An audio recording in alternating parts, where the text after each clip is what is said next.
All praise, glory, and honor is most certainly due to the Most High Elohim of the patriarchs Abraham, Isaac, and Jacob. And I want to say peace to each and every one of you in the name of his son, Yahushua HaMashiach, who we know as Jesus the Christ. It is always a blessing each and every single time that I can come before you to bring a message containing this word. I never count it as a light thing to do so. In today's message, I want to deal with the pre-existence of Yahushua, who we refer to as Jesus. There is a common doctrine that you find this amongst many Hebrew Israelite factions, that Yahushua, or who we call Jesus, the Christ, was born literally from the loins of Joseph. Now, this is problematic for a number of reasons. It can be disproven in a number of ways. I'm coming out with something that deals with that in a number of other issues soon. But just the fact, before you even get to the fact that he had to be born in a way that he did not inherit, or the sin, the ultimate, the sin from Adam, born in sin, shaping in iniquity. He was not born in that way. Okay. And what was created at the time of his being manifested in the flesh was his humanity. That was created at that moment. But his divinity was always been. He's always existed. So, and I want to point that out. So let's go to John, the first chapter, because if he's always existed, he couldn't come from the loins of Joseph. Okay. It's not as if when the Holy Ghost was overshadowing Mary meant that some kind of way, or he's just assisting in the natural means by which this natural conception came about. That's not the case. And you know that because he has always been. As a matter of fact, we'll find that he's the one that created the worlds.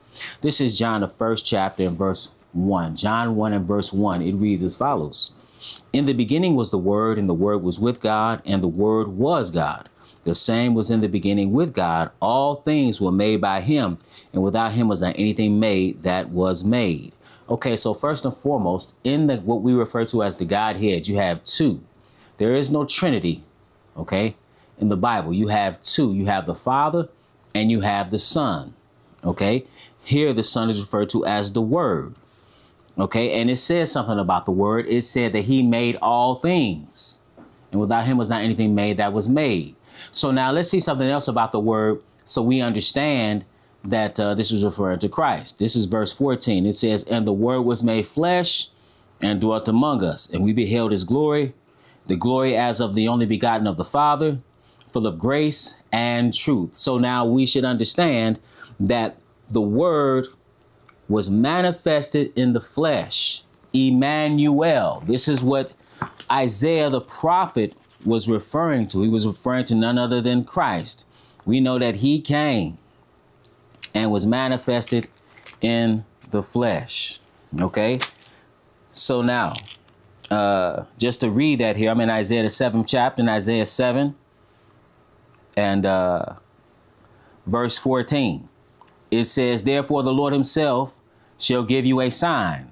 Behold, a virgin shall conceive and bear a son, and shall call his name Emmanuel. Again, Emmanuel means El with us. El is a shortened version of the word Elohim. But now, and if you don't understand that was Christ before he was manifested in the flesh, when you read in the English the word, for example, God, and when you read what took place then, or the Lord, you'll misunderstand. Okay, because there's some seeming contradictions. Let's go to John, the 5th chapter, and read one of these, what seems to be a contradiction. This is John, the 5th chapter, and verse 37. That's a contradiction if you don't understand that Christ was there in the beginning, and that Christ was the one that man has come into contact with, not the Father. This is John, the 5th chapter, and verse 37. It reads, and the Father himself, which hath sent me, hath borne witness of me. Ye have neither heard his voice at any time, nor seen his shape. So nobody has seen the Father.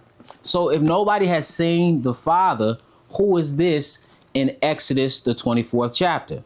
In Exodus, the 24th chapter, we read that there were individuals that Moses records, they saw God. This is Exodus, the 24th chapter and verse 9. It reads, Then went up Moses and Aaron, Nadab and Abihu, and 70 of the elders of Israel. And they saw the God of Israel, the Elohim of Israel. And it says, and there was under his feet, as it were, a paved work of a sapphire stone, and as it were, the body of heaven in his clearness. So now, if nobody saw the Father, right? If nobody saw the Father, but they saw God, who could they be talking about? They could only be talking about the one we refer to as the Word. Remember, in the beginning, it says, in the beginning was the Word, and the Word was with God, and the Word was God. So now you have two. That's the Father and the Son. Nobody's seen the Father at any time, but they saw God because who they saw was none other than Christ before he was manifested in the flesh. Now, you don't understand that taking Genesis 1:1 on face value, which says simply, in the beginning, God created the heaven and the earth. The word for God there is Elohim. When you have him, oftentimes at the end of a Hebrew word, it is plural. Elohim is a plural intensive word. It can mean more than one. OK, and that's what it means, because we know that from John 1. OK, so John also went to the beginning, but he expounds further in telling you who that was. You don't get that when you read it in English in Genesis 1. So now let's go back to see the interaction that Moses had with this one who he, Aaron, Nadab, and Abihu, and 70 of the elders saw and ate with. This is Exodus, the 3rd chapter. This is when he manifested himself unto him. He called him, and he was to go and tell Pharaoh to let my people go. But now he had a question for him. This is Exodus, the 3rd chapter, in verse 13. It says, And Moses said unto God, Behold, when I come unto the children of Israel, and shall say unto them, The God of your fathers have sent me unto you, and they shall say to me, What is his name? What shall I say unto them? That's a good question. So when they ask me your name, or what your name is, what do I tell them? Verse 14 is the answer. And God said unto Moses, I am that I am. And he said, Thus shalt thou say unto the children of Israel, I am, have sent me unto you. Now, I am that I am. I am Ahaya, meaning I exist, right? Not that I will be, not that I was at one time, but I am, right? That's why it even goes on further, and you read in the book of Revelation, he says, Alpha and Omega, the beginning and the end, the first and the last. Or you read in Hebrews, the same yesterday and today and forever. But now let's go to the Gospel of John. John chapter 8. John chapter 8. And we find something very peculiar that Christ says to those who come against him. This is John chapter 8 and verse 55. Because they said, he said, listen, they said unto him, rather, who makest thou thyself? Who do you think you are? Are you greater than our father Abraham, which is dead, and the prophets? I'm gonna pick this up in verse 53. Actually, verse 52, to give it a little context. Then said the Jews unto him, Now we know that thou hast the devil. Abraham is dead, and the prophets, and thou sayest, If a man keep my saying, he shall never taste of death. Art thou great? This is the question in verse 53. Art thou greater than our father Abraham, which is dead, and the prophets are dead? Whom makest thou thyself? Christ answered in verse 54. Jesus answered, If I honor myself, my honor is nothing. It is my Father that honoreth me, of whom ye say that he is your God. Yet ye have not known him, but I know him. And if I should say I know him not, I shall be a liar like unto you. But I know him and keep his saying. Your father, listen to what he says here in verse 56. It is key. Verse 56 reads, Your father Abraham rejoiced to see my day, and he saw it and was glad. Now, if he is a regular man, born of the loins of Joseph, how is it that Abraham rejoiced to see his day? And this is the question that they have. Verse 57. Then said the Jews unto him, Thou art not yet 50 years old, And hast thou seen Abraham? Jesus answered unto them, listen to what he says. Verily, verily, I say unto you, or truly, truly, I say unto you, before Abraham was, I am. That should sound very familiar. This same language, I am, or I am that I am, was stated in Exodus 3 when he said, what is your name? He said, I am. Okay? Which describes an attribute of his, which is he's eternal.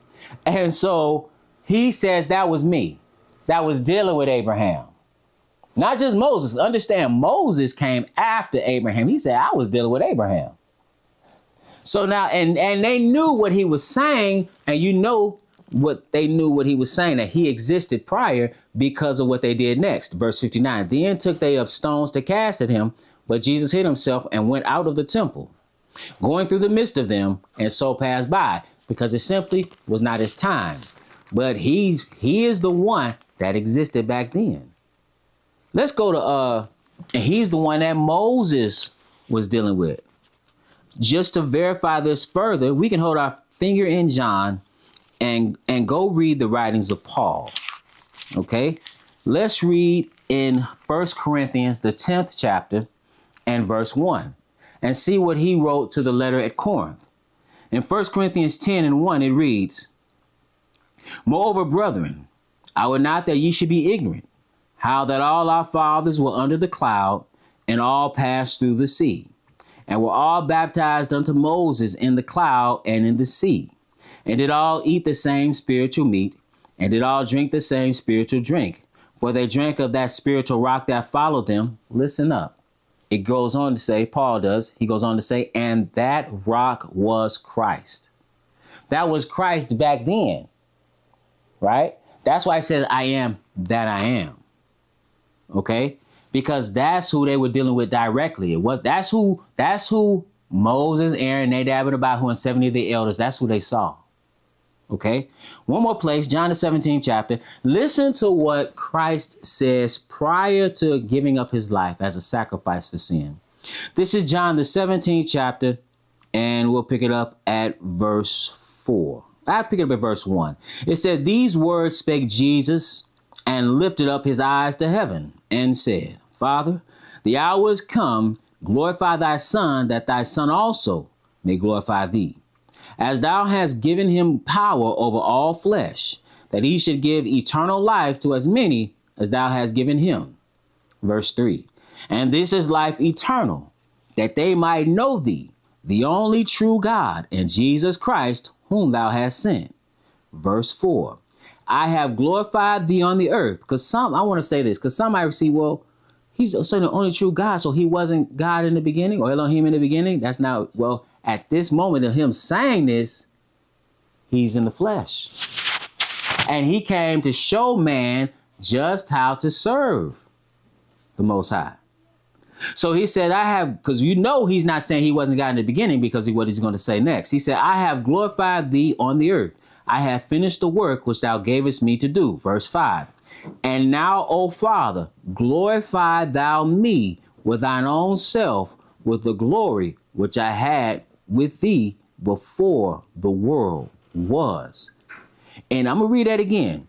He says, and now, O Father, glorify thou me with thine own self, with the glory which I had with thee before the world was. In order for him to have glory with the Father before the world was, he had to exist prior to Joseph and Mary. Okay, so that's a little bit on the pre-existence of Yahushua, or Jesus the Christ, and hopefully that aided in your understanding. So it's my prayer that you were edified.